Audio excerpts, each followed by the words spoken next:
she was all about finding the fish, and she's like, I shudder to think, because she's very anal about her boat, like most boaters are that spend that much money on a bass boat. So, but at one point, it's the competitiveness that kind of overrides all of it, It's like, this is what we got to do to get to the fish, and so I shudder to think what my boat's going to look like. Oh, I bet.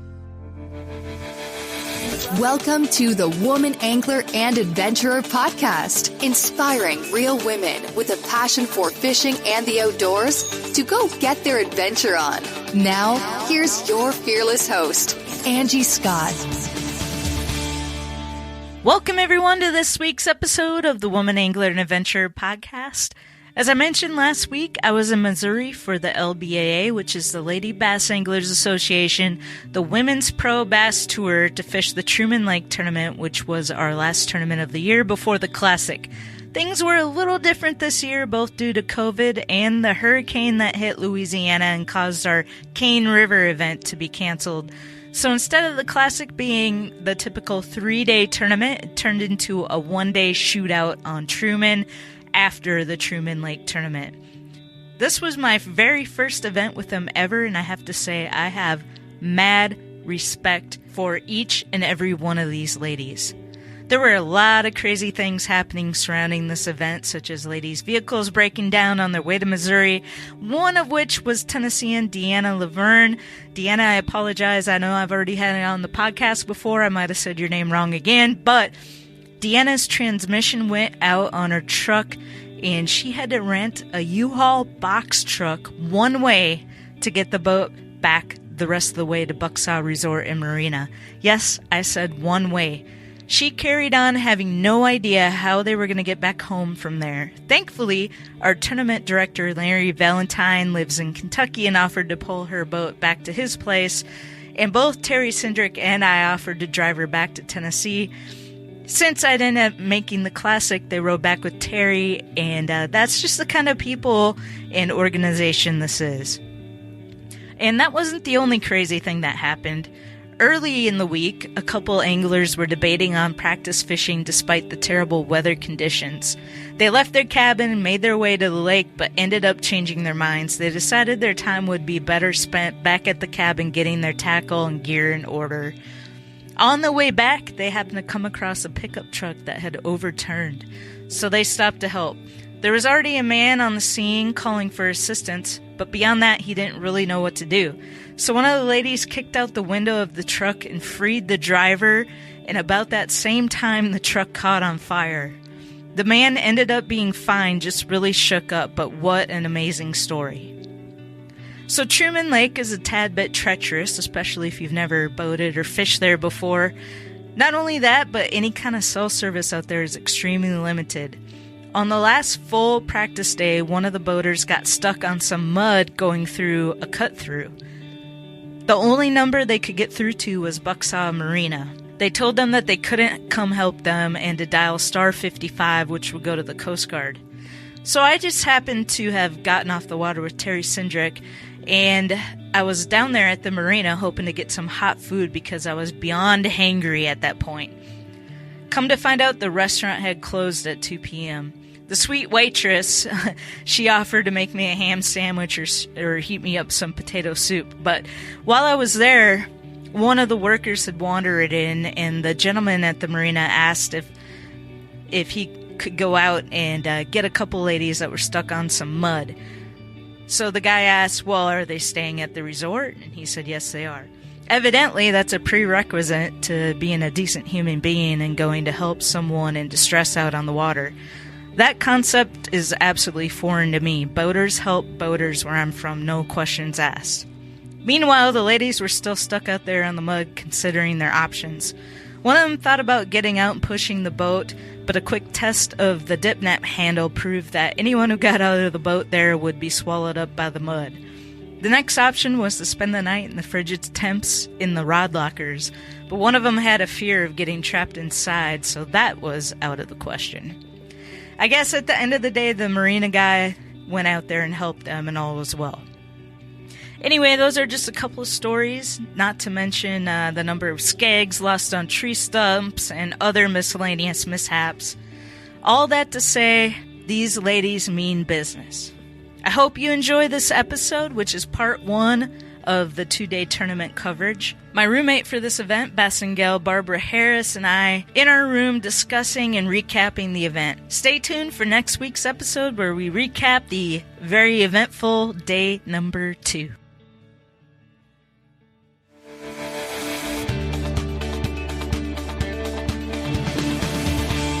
So Angie, Yeah.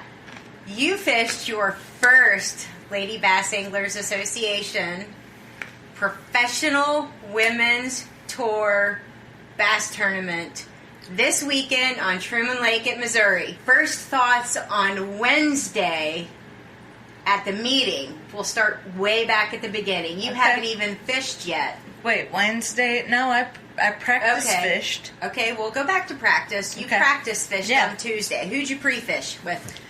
I was very fortunate, thanks to you. Oh, well, you're welcome. I am great. I am great. You're welcome. Okay. To getting to fish with Terry Cindric, who you knew. I already was familiar with Terry because we're both from the Nashville area. Mm-hmm. And so thank you for pairing me up with somebody I was already familiar with. So instead of some complete stranger, which, I mean, everybody in the tour is awesome, so it would have been fine, but it was cool. I was very comfortable with Terry.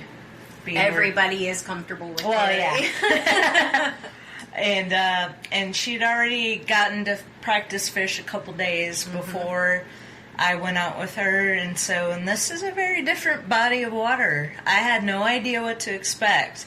But, I got on the boat with Terry, and we started going out, and I was like, whoa, there are trees everywhere. Mm-hmm. And I have complete confidence in Terry, but, when you're in a bass boat running 60 plus miles an hour, it's kind of intimidating going right up against a tree line. Mm-hmm. And I'm like, are we going to hit like a stump or something? And I was thinking in my head, I'm like, nope, Terry's got this. She's been out here already.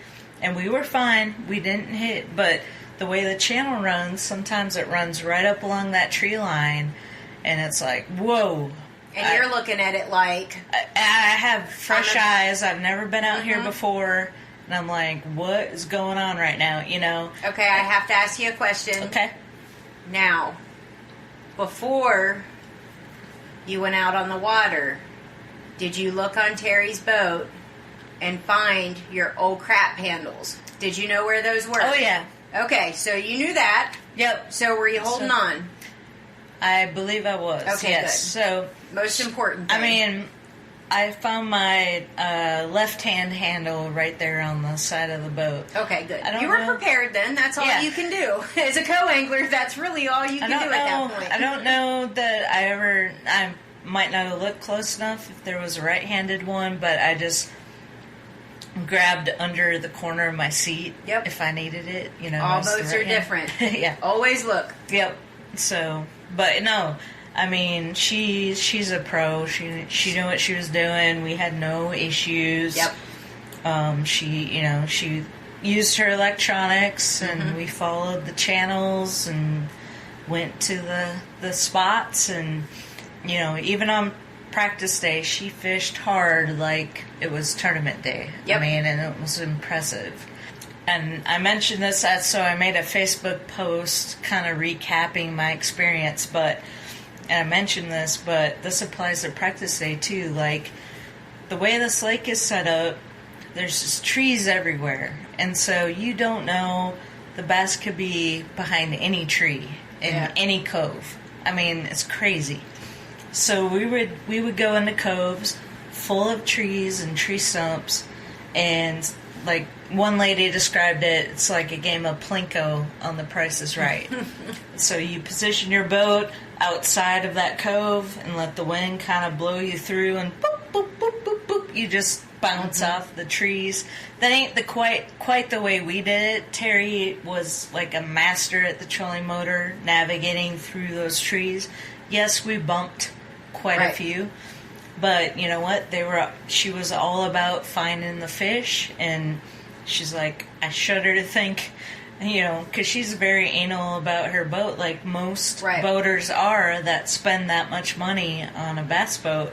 So, but at one point, I mean, it's the competitiveness that kind of overrides all of it, you know? It's like, this is what we got to do to get to the fish, and so I shudder to think what my boat's going to look like. Oh, I bet. When we put it up on the trailer. Because, so to preface this, we're at a marina, and so some of the boaters, it's kind of unusual situation for a tournament, but the boaters had the option to reserve a slip for the week instead of trailering in and out every day.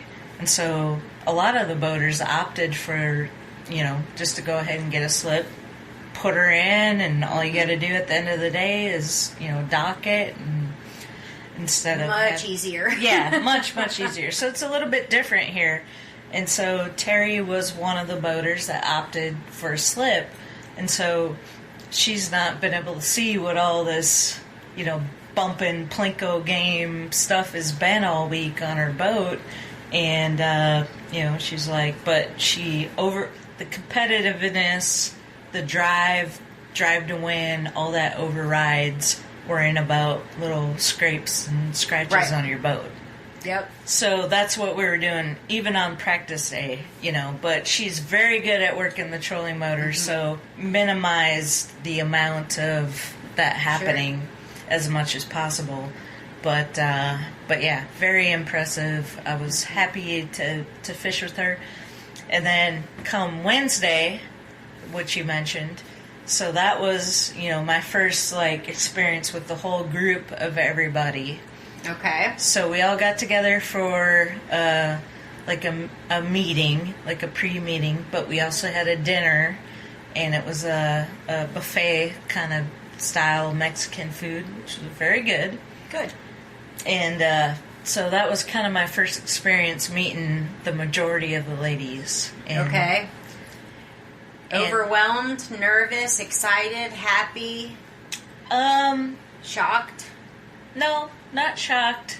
I was I guess overall I was just happy to be there, and a lot of them I know from Facebook because I've had this podcast, and so through you and you know the Nashville Boat Show where I interviewed some ladies, so like Deanna and bunch of the other ladies I recognize from Facebook because I've friended for whatever reason, like social media. Yeah, like Glenn Ellen. Oh yeah, Terry Bittner. Oh, Terry Bittner. Yeah. And a bunch of others. You know, I recognize their names because we're on social media and I see them and whatnot. And so I felt very comfortable. Good. Yeah. And I won a glass created Christmas plate. That's right, by Robin Cook. Yeah. That was created by her. That's right. Through a raffle. So it was cool. I won something this week anyways. You know, I have never, in all of my years, never won a raffle. No, like really? Literally, I have never won a raffle. Actually, at any tournament or tournament trail or anything that I've ever done a raffle for. No, never. I don't even know. Well, my first LBA, I won a raffle. Well, whatever. So you cool. know, newcomer luck. Oh, yeah, we set it up that way. Yeah. Actually, we did. Yeah, it was welcome. It was fixed. It was.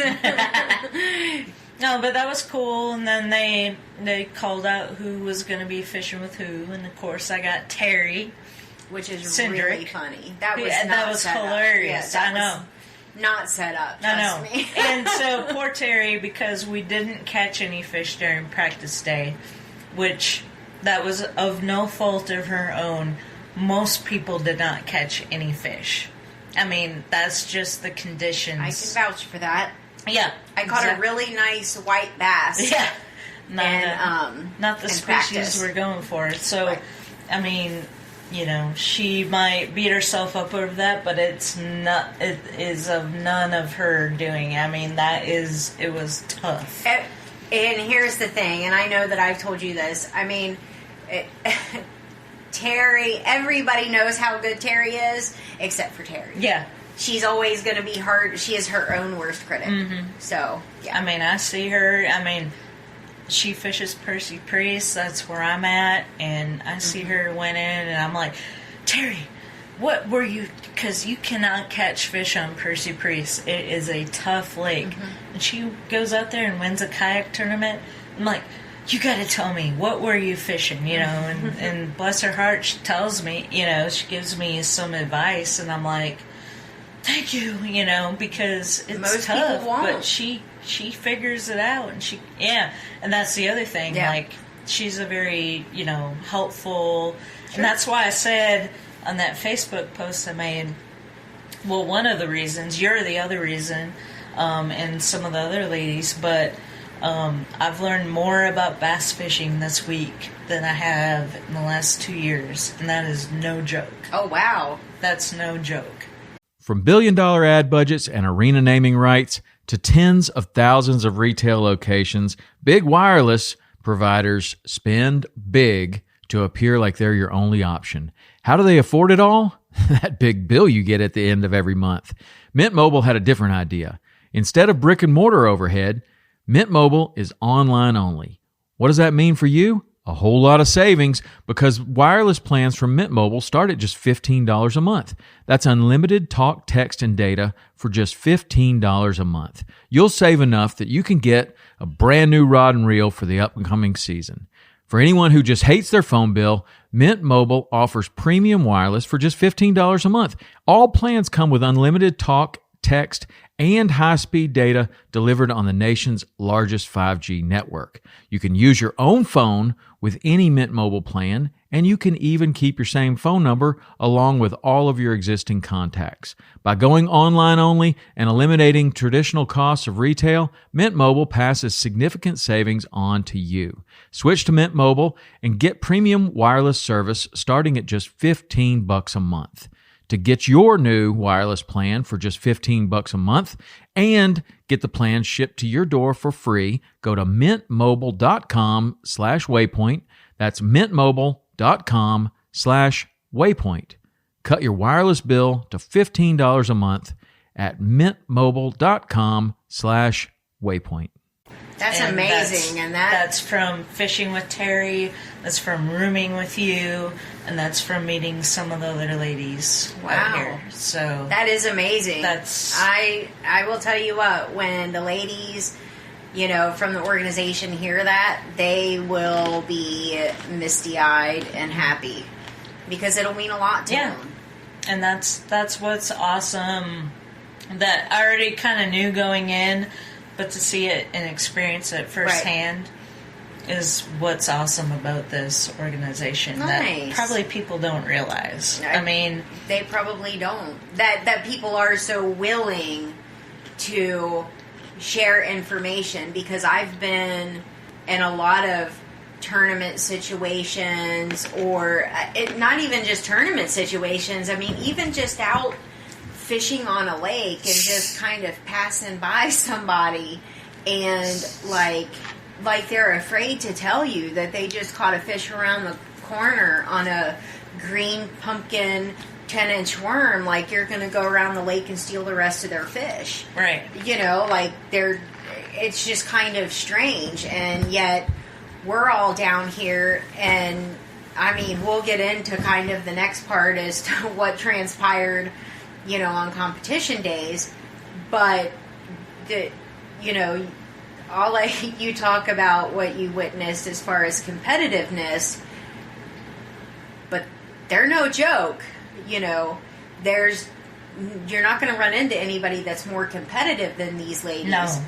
But they're not going to hold back on sharing information. They want to teach. They want to help. Yeah. You know, so it's great that you just coming in, you're here for a few days, and you're like, wow, I'm already learning stuff. Yeah. Like, that's great. And that's not to say that anybody was like, okay, all right, so here's what you gotta do to win, you know. Here, throw this, try this. Yeah, I mean, that's not it at all. I mean, yes, they're very competitive. Everybody is. I am. You are. Mm-hmm. Everybody wants to, you know, do their best. But I mean, there's just that element of teaching that, I don't know. And maybe it's because I've only fished with men before, and, you know, men kind of tend to have the mansplaining way of teaching. Mm-hmm. And bless their hearts, like, maybe, you know, they don't intend to, maybe, or whatever, but I guess I just resonate more with other women in the way that they explain stuff, you know, and that could be... and I think with the ladies, like, our intent, well, okay, I'll say for me, I don't want to speak for everybody, but, like, when I'm talking with you, like, I'm not just trying to talk to you in the sense of, okay, for the here and now, and at Truman Lake here in mid-October, right. You know, like, I'm trying to generalize as much as I can right now, because you're going to be going back to Percy Priest. I'm going to be going back to Northern Kentucky. Your water, your weather is different than mine. But in the future, when you're fishing, you know, you're going to take all the information you learned from me and from Terry and from Linda and Secret and Cheryl and everybody that, you know, that you meet, and you're going to experience all these different scenarios here and there. And you're going to pick that apart. Yeah. And I can't wait after this week to get back to Percy Priest and apply some of the knowledge I learned this week, because I think it's going to be a game changer for me. So let's talk about what happened on day 2 here at Truman Lake of the tournament. No, day 1. Well, day 1, yeah, it was warm. It was windy. You know, we were doing that Plinko board game, and Terry was doing awesome at the trolling motor. I think gorgeous. And I just gotta say, practice day and day 1 of the tournament with Terry, because I was fortunate enough to fish with her in both occasions, I lost 1 lure. How many lures do you think you lost over the practice day and day 1? Not counting today, because I can't count today. And we'll talk about that in a second. But just counting practice day and day 1. Just well, rough. I'm just gonna count crankbaits alone.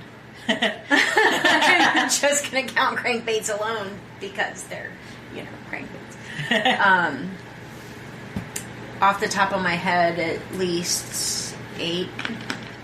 And maybe just it's crankbaits. me. You know, maybe it's me not fishing hard enough, like being worried about losing something, but it was also Terry, and not to discount the boaters you were with, but Terry was awesome to, you know, if I got hung up, which happened probably not a lot, I mean, maybe 4 or 5 times each day, she would troll back and we would try to get unstuck. And there was only one time where I threw up, it was like in a limb. And I was like, oh, we ain't getting that. Like, I knew it, she knew it. So I busted off and I lost it, but it was a soft plastic, so it wasn't, you know, huge deal. Well, and I think a lot of it does depend, you know, like some of my crankbaits were a little deeper, and it did depend on what kind of area we were in, you know, because, I mean, you know the situation, how the trees were and stuff like that. But some of the trees were more sporadic, and some of them were closer, you know, together. And it just depended. Yeah. I know that I was in one area where I lost, I think 3 or 4 of my crankbaits within like a 20-minute period. Ouch. Dang. Yeah. But there was nothing Nothing I could do. Yeah. That's the name of the game. That's why when someone asks you, why do you need all these crankbaits? That's why. Because they can go fast. Yeah. Just like jigs and just like Texas rigs and hooks and everything else. Exactly. So day one, I mean, the most fish weighed in, just to give you an idea. So to let everybody know how it works. For the pros, which are the boaters, they get a 5-fish limit. For the co-anglers, we have a 3-fish limit. And so on this lake, it was a largemouth, it had to be 15 inches at least, or spotted bass had to be 12 inches. Just to give you an idea how tough it was, the most fish weighed in by any angler was 2 fish. I mean, this is true. Look, that's tough. And nobody, pro or co, had 3 fish. Exactly. So the fact that I had one that was close to weighing in, so I ended up catching one with Terry in the afternoon. She netted it for me, thankfully, and I had just run my bait under this branch. I saw underwater, and bam, got hit. And I was like, yes, and I could tell it was a good fish. And go ahead. I'm sorry. Go ahead. No, well, I was just gonna say it was a fat largemouth, but when I put it up on the ruler, it was like a good 1/4 inch shy of 15. There was nothing I could do. I mean, I'm talking pinch tail, closed mouth, 1/4 inch shy. There was nothing I could do to step make on the it, belly. Yeah. But it would have weighed good. I mean, because it was a fatty, but it just was not long enough. And I fished on day one with Mickey Wolfenberger. And she is one of the ladies on the tour where you have to contend with her every single tournament. You're always watching for her to weigh in. But on this lake, everyone was watching for Mickey because this is one of her home lakes. So Mickey was ready. And she was being real quiet during practice. So, I was really excited to fish with Mickey. Because I've never fished with her. The ladies in the organization, which, we're a family. And that's another great thing about us. She has been having some medical issues. We've all been praying for her. And I was so happy to fish with her, just to check in and everything. And we were high-fiving, to get out there. And I had told her, I was like, I don't care how we do, And so everyone's like, oh, Barbara, you got a great draw. You've got Mickey. This is her home lake. And I'm like, really? I was like, oh, wow. I was so excited to fish with her. And I didn't even know this was her home lake. And she told me at the very beginning of the day, she was like, the fishing sucks, right? And I was like, yeah, I know that practice has been hard. And she's like, but I know where they're at. She's like, we got this or whatever. And Mickey Wolfenberger on her home lake struggled. And she ended up catching 3 short fish, which means she weighed in 0. But you know what? We had so much fun together. We high-fived each other. Even when we were coming into weigh-in, this is no lie, neither one of us had a fish. In fact, she ended up, it was 2:50. Weigh-ins at 3 o'clock. We're within sight of the dock. And she ended up setting the hook at 2:50. The fish broke her off. I set my very first bite of the day. I hadn't even gotten a bite. I set the hook at 2:53.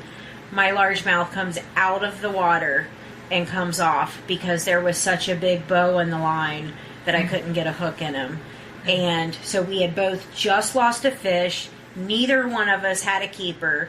We both high-fived each other and went to the weigh-in hugging each other. And we had a great day. It's awesome. Well, I have heard there's the curse of the home waters for some anglers. This is true. And I've experienced that in my, I'm on Percy Priest, which Percy Priest is a tough lake anyways, but I fished 3 tournaments on Percy Priest, but one stands out as for sure the curse of the home waters. The boater I was co-angler in that situation.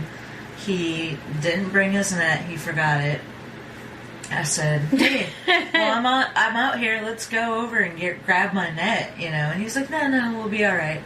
We lost 3 fish at the boat because we didn't have a net. Wow.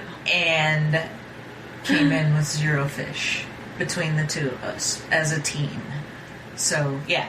So I've heard that from multiple people. Yep. Actually, I think Secret has said that about Kentucky Lake. I've heard Brandy Vanover say that about Kentucky Lake. I've heard quite a few people talk about hating fishing their home waters. Because everybody expects so much of you. Like, oh, they got this in the bag. And then, well, I think we expect more of ourselves. Well, that too. Like going into the tournament, I think, oh yeah, I want to fish my water, you know. Everybody's screwed. I got this. I know this lake. Right. I would rather pre-fish. Yeah, I'd rather pre-fish my own water that I already mostly know. But it seems like with BASS, Bassmaster, it seems to hold true that the ones that's their home water, they do really well. So, I don't know, maybe they got something figured out. Some sort of jinx. We thing. shall break our curse, ladies. Ladies. Exactly.